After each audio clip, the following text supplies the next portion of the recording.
ஓம் ஸ்ரீ சாய்ராம். பகவான் சத்யசாயி பாபாவின் அஷ்டோத்தரத்தில் 6வது திருநாமம் ஓம் ஸ்ரீ சாயி சத்ய குணாத்மனே நமக. சத்ய என்றால் மாறாதது, முக்காலத்திலும் மாறாதது என்று பொருள். குணம் என்பதற்கு நல்ல குணங்கள், கல்யாண குணங்கள் என்று பொருள். ஆத்மனே என்றால் வடிவம். நல்ல குணங்களே வடிவாக அமைந்திருப்பவர். நல்ல குணங்கள் என்பது எது?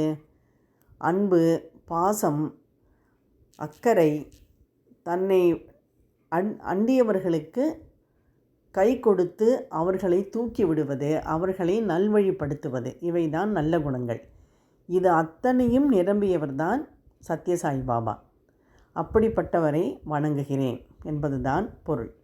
ஓம் ஸ்ரீ சாயி சத்ய குணாத்மனே நமக.